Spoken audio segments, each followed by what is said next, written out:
My beautiful friends, so today I thought I would share with you a pretty affordable skincare haul. I did get these products off of Sephora, but I feel like the Ordinary brand, which is what everything is except one thing, is relatively affordable. You can find most things right around $11, even cheaper. I found things some for $8 and a little more expensive, but I've never seen anything over like the $15 mark, which for skincare, I feel like that's even more affordable than some of the Olay products that can run you $30 at Walmart. So I thought I would share with you some of the products I got. I am 35 years old and I am just now noticing very small changes in my skin as I'm aging. Nothing drastic, but definitely things that I want to kind of nip in the bud now. So if you're new to my channel, my name is Charlie. I love sharing lifestyle videos with you, so I thought I would share my new skincare routine. If you want a video where I actually show how I apply these products, definitely let me know.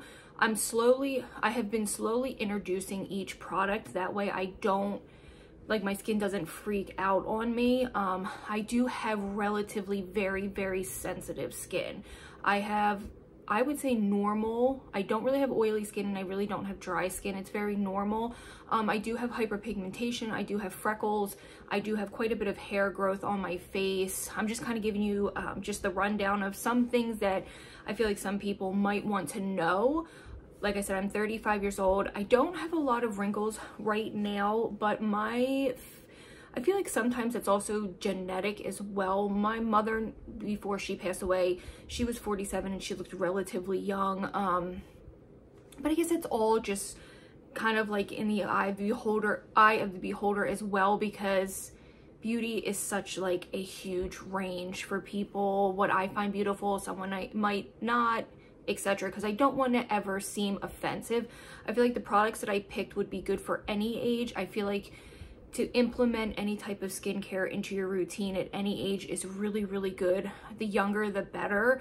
I started to really take my skincare serious probably around like 28, when I started to notice changes in my skin and in the way my makeup applied, etc.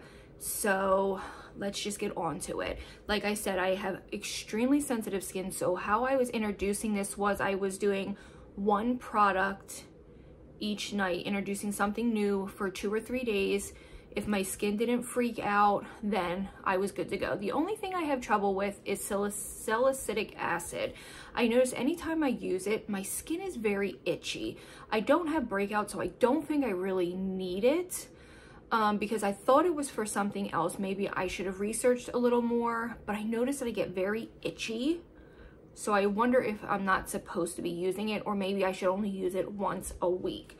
So this is the only product it's all from The Ordinary and one from Eucerin. I do have more skincare, but this is just what I've been using that is new. That's why I wanted to share it. I just hauled all this. I got everything for like, I think under $30 off Sephora, and it was a really good deal. Like I said, The Ordinary is fantastic. So the first one I have here is a lactic acid. It's 10% AH. No, sorry. All right, so the first one I have here is a lactic acid, 10% HA, high strength lactic acid. Now this is like an exfoliant.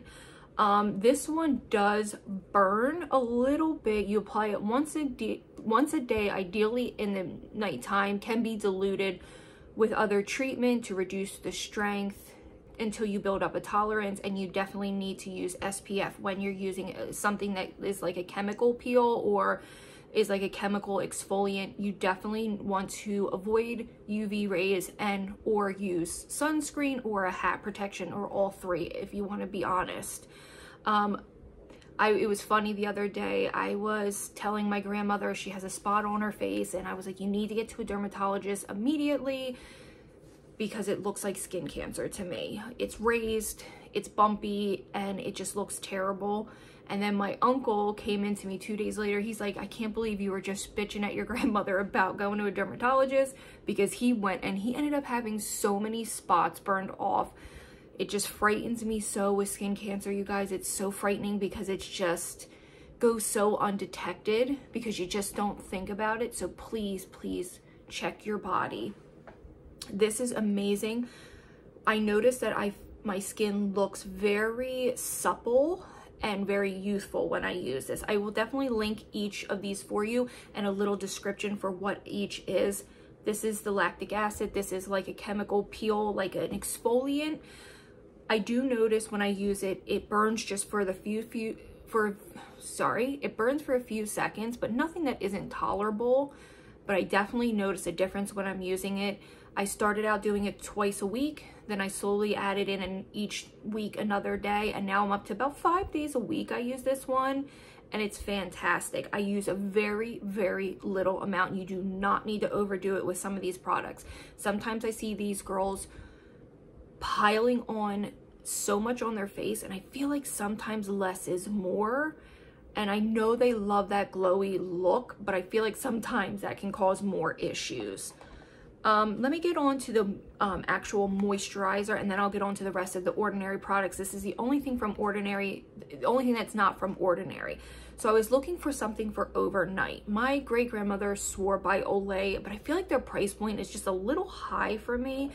This was like $13. It's the Eucerin, and a dermatologist on YouTube that's pretty famous also recommended this. It's the Eucerin Q10 Anti-Wrinkle Plus Pro Retinol Night Cream. It is 1, 2, 3, 4 on the 5 scale for a rich. Helps improve appearance of fine lines and wrinkles, and it's dermatologist skincare. You guys, this is so thick and emollient. I love it. I'm just looking to see if it was vegan, but I can't tell. But it's an amazing thick cream. You need such a small amount, because when I tell you it's extremely, extremely thick, you can see it's like, you know what it reminds me? It reminds me of the It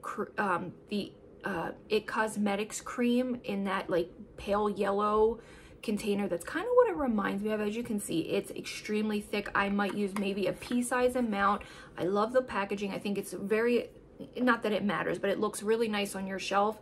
This is amazing. I've been using this for about a week and a half, and I love it. It has not caused any breakouts, because I originally wanted to get the snail mucin product that everyone's been using, like the slime that everyone's been putting on their face, but I noticed there was quite a mix of reviews. A lot of people said it made their skin haywire, so I skipped that and I picked up the Eucerin. I've never ever been regretful of like Lubriderm, Eucerin, Aveeno.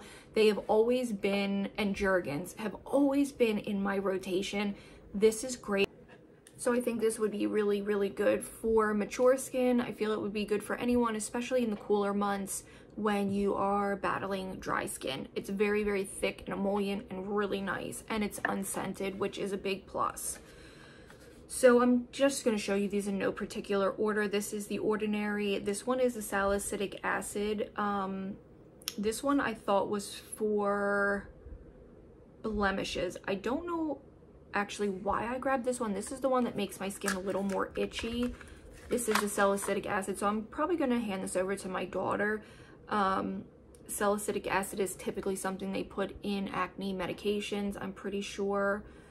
This one also says in the morning and evening, apply a dot at the targeted areas, a small amount around the entire face for general use. For some reason, this one says it's a face serum. It is fragrance free. I just thought for some reason this was for something else, but this is definitely targeted for more like maybe acne prone skin, blemishes. Maybe I'll just keep it in case I needed any spot treatment, but I'm definitely not gonna put this one into my regimen like daily, because I don't have a lot of breakouts. I don't know what I formulated for blemish prone skin. I don't know, maybe I accidentally bought that one. But if you are looking for something, maybe if you just have small breakouts or hormonal breakouts, maybe that one would be good. So the next one I got is a retinoid. This one is targeted for textural irregularities and signs of aging. Retinoids are really, really good. I've done a lot of research on them. This one also says a small amount, preferably in the PM, before water-based serums and after heavier treatments. This one's really, really nice, and I did do some research on retinoids, like if you can use them together, because this one says this is a pro-retinol night cream, and I guess as long as your skin tolerates it, you definitely can use them together. I think retinoids are like for wrinkles, to prevent wrinkles, signs of aging, age spots, stuff like that. I'm pretty sure. And then I got this one, which is the alpha arbutin 2% AH. This one is for hyperpigmentation and dark spots.